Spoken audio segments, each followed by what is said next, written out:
প্রতিদিন মনে করুন যে খুব কষ্ট হয়। এদিকে মনে করুন যে ডিম আনবার গেলে মানে খাবার 8টা করে খাবার নিয়ে আসে, আবার 100 করে 110 5 টাকার ডিম নিয়ে যায়। আচ্ছা, খুবই মানে 1-2 ঘন্টা আমার মানে ব্যান ধাক্কাইতেই আমার সময় অনেক কষ্ট লাগে।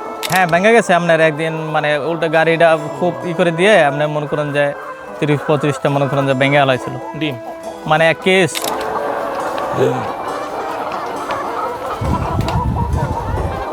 একটা পড়ে গেছে না।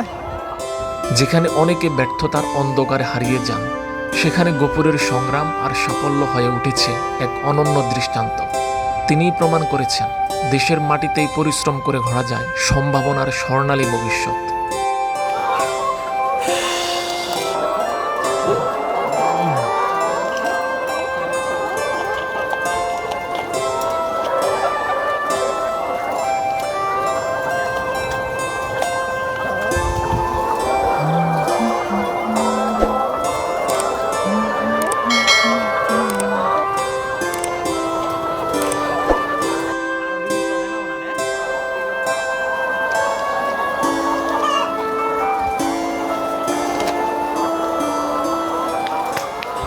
অন্যদের চোখ দিয়ে পৃথিবী দেখা যায়, কিন্তু আব্দুল গফুর তার হৃদয়ের দৃষ্টি দিয়ে দেখেন খামারের প্রতিটি কাজ। খাওয়ানো, পরিষ্কার, ডিম সংগ্রহ, সব কিছুতেই তিনি অদ্ভুত দক্ষ। দৃষ্টি হারালেও তার নিখুঁত কাজ অবাক করার মতো। জীবনের হিসেবেও বেশ পাকা তিনি।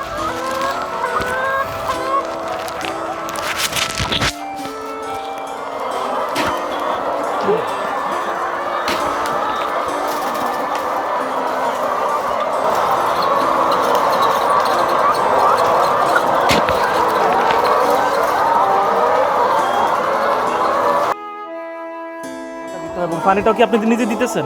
হ্যাঁ, অবশ্যই। পানিটা হচ্ছে ইয়ার মাধ্যমে না, মানে নিপিল ইউজ করেন নাই, নিপিল ব্যবহার করেন না? না না, এলো আমি তো ওইলা ওষুধটা কি পানির মধ্যে দিয়ে দেন নাকি? হ্যাঁ, এটা পানি মেডিসিনের প্রয়োজন হয় না, ভ্যাকসিনেশনের হ্যাঁ প্রয়োজন হ্যাঁ হয় না? হ্যাঁ, এটা ওই পানির বন্ধ দিয়ে দিই। আচ্ছা আচ্ছা। আর এই ডিমগুলো তো আপনি বাজারজাত করেন, তাই না? জি। কিভাবে, আপনি কি নিজে? না না, আমি একটা ব্যান নিছি, আচ্ছা। মানে মাসে 1 মাসে, আচ্ছা। পরে উনি মাসে প্রতি একদিন পর পর আর কি নিয়ে দেয় ওই খাবার, ডিম নিয়ে দেয়, খাবার নিয়ে আইনা দেয়। ওনাকে কি এটার জন্য কোনো ধরনের কি আপনার কোনো ধরনের সম্মানই দিতে হয়, মানে খরচ ইয়ার দিতে হয় ওনাকে, যিনি নিয়ে দেয় এবং নিয়ে আসে? হ্যাঁ, ওনারা ভাড়া দিতে হয়, মাসে 8,000 টাকা দিই। আচ্ছা আচ্ছা।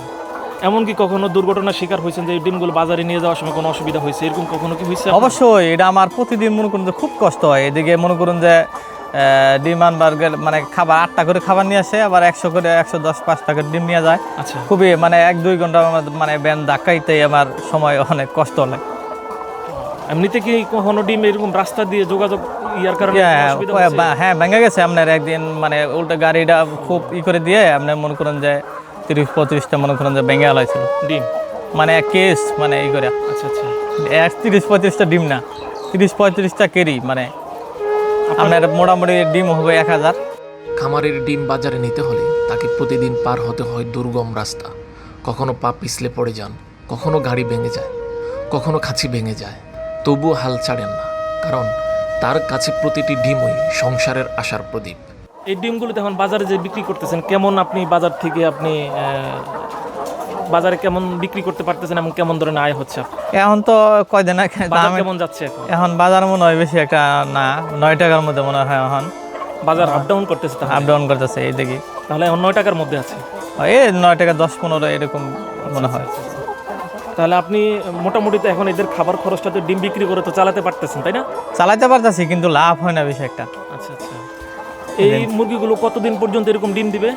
এটা আপনার মনে করেন যে ডিম দিবে তো 18 মাস সর্বনিম্ন, যদি আল্লাহ সুস্থ রাখে। আচ্ছা আচ্ছা। এটা আমার এখন ডিম দিতেছে আপনার 13 মাস ধরে, আচ্ছা। আরো 5 মাস দিবে আর কি ইনশাল্লাহ। এগুলো তাহলে ওয়েট হিসেবে ওইভাবে বিক্রি করে ফেলবেন? হ্যাঁ, ওই যে মানে রিজেক্ট হয়ে যায়, ওই সময় পরে মানে বিক্রি হয়ে গেল। এখন এদের বয়সটা কত চলে? এখন চলতেছে আপনার হলো 18-19 মাস বয়স। আচ্ছা আচ্ছা, 19 মাস চলতেছে না? হুম। আপনি কি এই মুরগিগুলো যখন নির্দিষ্ট সময় রিজেক্ট হয়ে যাবে তখন কি আপনি কিছুদিন গ্যাপ দিয়ে আবার ইয়া করবেন, না এটা শেষ হওয়ার সাথে সাথে আবার? আমি শুরু করি অন্য জায়গায়, মানে একটু নিয়ে আগেই করি, পরে আইনা খালি আবার ঢুকাই দিই। আচ্ছা আচ্ছা।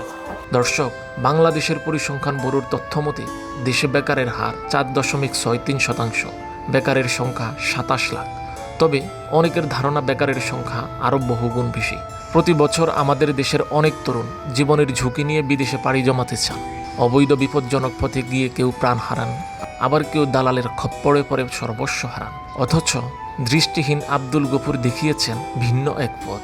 চোখে আলো না থাকলেও উন্নত দৃষ্টিভঙ্গি আর কঠোর পরিশ্রমকে সঙ্গী করে তিনি গড়ে তুলেছেন সফল খামার। আপনি আমাদের যে নতুন অনেক উদ্যোক্তা আছে এদের জন্য কি একটু পরামর্শ রাখবেন, যদি কেউ শুরু করতেছে এই খামার?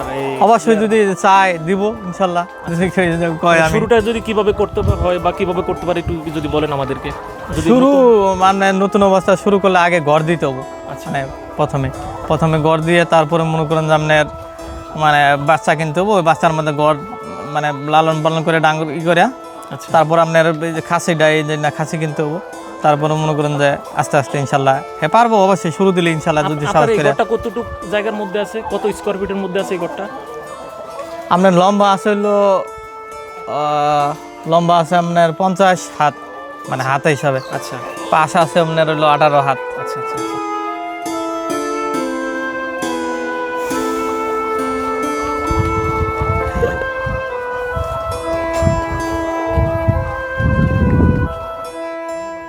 দর্শক, আব্দুল গফুর ভাই আমাদেরকে আমাদের এই সমাজের যুব সমাজকে জানান দিচ্ছে যে একজন অন্ধ প্রতিবন্ধী, দৃষ্টি প্রতিবন্ধী হয়েও কিভাবে একজন উদ্যোক্তা হয়ে কিভাবে একটি খামার পরিচালনা করতে পারে, কিভাবে একটি খামার পরিচালনা করা যায়। ইচ্ছা শক্তি থাকলে সব কিছুই সম্ভব।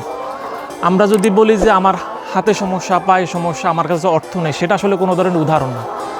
আমার উদাহরণ হতে পারে যে আমি কি করতে পারি, আমার ইচ্ছা শক্তিটা কি, সেটা যদি আমাদের মধ্যে থাকে, আমার ইচ্ছা শক্তি থাকে, আমি অবশ্যই জীবনে ভালো কিছু করা সম্ভব হবে এবং ভালো কিছু করতে পারবো। যেটা আমাদের আব্দুল গফুর ভাই আমাদেরকে দেখিয়ে দিয়েছেন যে আমাদের এই সমাজকে, যে উনি একজন অসুস্থ মানুষ হয়েও কীভাবে এই খামারটা পরিচালনা করতেছেন দীর্ঘদিন যাবত এবং স্বাবলম্বী হচ্ছেন, এবং আমাদের এই যুব সমাজের জন্য তিনি একটি অনন্য ভূমিকা রাখতেছেন এই খামার দিয়ে।